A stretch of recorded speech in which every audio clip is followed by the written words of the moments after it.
कुरुक्षेत्र की भूमि अब भी साक्षी थी। अस्त्र शस्त्र स्थिर थे, पर भीतर का युद्ध धीरे धीरे रूप बदल रहा था। पार्थ अब केवल योद्धा नहीं रहा था, वह प्रश्न था, वह खोज था, वह एक ऐसी प्यास था जो कर्म और ज्ञान से भी शांत नहीं हुई थी।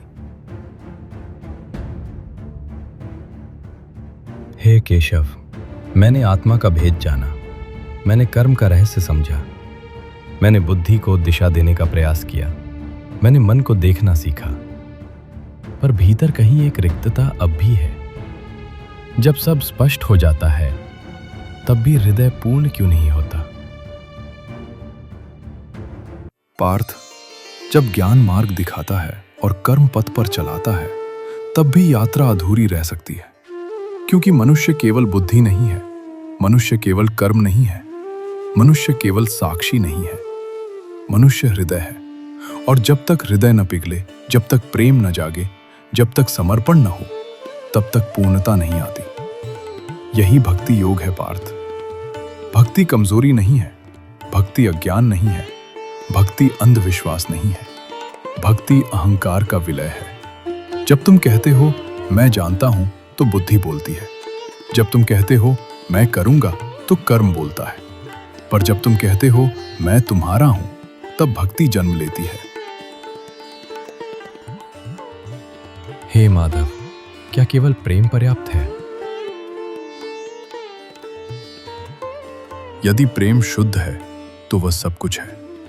पर पार्थ, संसार में जो प्रेम दिखता है, वह प्रायः अपेक्षा से भरा होता है।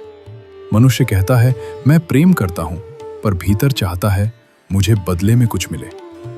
यह व्यापार है, भक्ति नहीं। भक्ति में सौदा नहीं होता, भक्ति में शर्त नहीं होती, भक्ति में भय नहीं होता। भक्ति का अर्थ है पूर्ण समर्पण।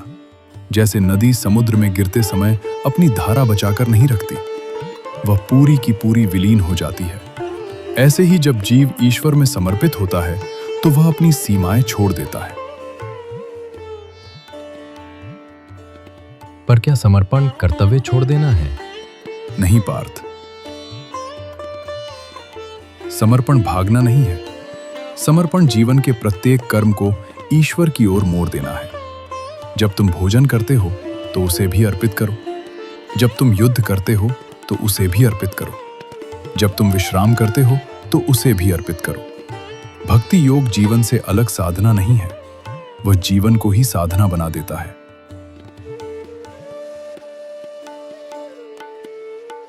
हे केशव, पर मन कभी कभी डगमगा जाता है। कभी विश्वास होता है, कभी संदेह।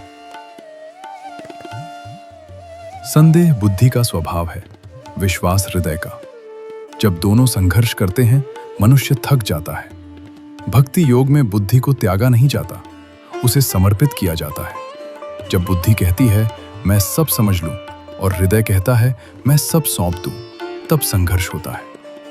पर जब बुद्धि भी कहे मैं सीमित हूं, और हृदय कहे मैं असीम को स्वीकार करता हूं, तब भक्ति पूर्ण होती है। पार्थ, भक्ति योग में मैं दूर नहीं हूं। मैं केवल मंदिरों में नहीं हूं, मैं केवल मूर्तियों में नहीं हूं, मैं केवल शास्त्रों में नहीं हूं। मैं हर उस क्षण में हूं जहां प्रेम बिना भय के प्रकट होता है।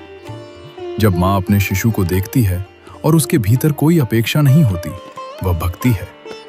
जब कोई व्यक्ति कठिनाई में भी सत्य नहीं छोड़ता, वह भक्ति है। जब कोई साधक अकेले में भी ईश्वर को स्मरण करता है, वह भक्ति है। भक्ति केवल भजन नहीं है, भक्ति स्मरण है, निरंतर स्मरण। जब मन भटके, मुझे स्मरण करो। जब भय उठे, मुझे स्मरण करो। जब अहंकार बढ़े, मुझे स्मरण करो। स्मरण मन को बांधता नहीं, मुक्त करता है। यदि कोई व्यक्ति अपराधी रहा हो, भ्रमित रहा हो, पापों में डूबा रहा हो, तो क्या वो भी भक्ति कर सकता है? पार्थ, यदि कोई व्यक्ति सच्चे हृदय से एक क्षण के लिए भी मुझे पूर्ण रूप से स्मरण कर ले, तो वह साधु है। अतीत भक्ति के मार्ग में बाधा नहीं है, अहंकार बाधा है। जो कहता है मैं योग्य नहीं, वह भी अहंकार में है, और जो कहता है मैं ही योग्य हूं, वह भी अहंकार में है। भक्ति में न योग्य होने का दावा है, न अयोग्य होने का बोझ, केवल समर्पण है। पार्थ, भक्ति योग सबसे सरल है और सबसे कठिन भी। सरल इसलिए क्योंकि इसमें नियम कम है, कठिन इसलिए क्योंकि इसमें मैं को छोड़ना पड़ता है। ज्ञान में तुम सीखते हो, कर्म में तुम करते हो, ध्यान में तुम देखते हो, पर भक्ति में तुम पिघलते हो। और जब हृदय पिघल जाता है तो अलगाव समाप्त हो जाता है। तब साधक और साध्य एक हो जाते हैं और उस एकत्व में भय नहीं रहता, मृत्यु भी भयावह नहीं रहती, क्योंकि जहां प्रेम है वहां अलगाव नहीं। पार्थ, भक्ति योग इस यात्रा का हृदय है। यदि हृदय जाग गया तो शेष सब स्वयं जुड़ जाता है। और यदि आज तुम्हें यह अनुभव हुआ हो कि केवल समझना पर्याप्त नहीं, केवल करना पर्याप्त नहीं, केवल देखना पर्याप्त नहीं, यदि तुम्हें यह लगा हो कि भीतर कहीं प्रेम की अग्नि जलनी चाहिए, तो इस पथ पर आगे बढ़ो। इस चैनल को सब्सक्राइब करो यदि तुम भगवद गीता के रियल योग उसी शुद्धता और गहराई से एक एक करके समझना चाहते हो जैसे श्री कृष्ण ने पार्थ को सिखाए। क्योंकि यह श्रृंखला सिर्फ ज्ञान की नहीं, परिवर्तन की है। अगला पथ, जहां ज्ञान और भक्ति एक हो जाते हैं, ज्ञान योग।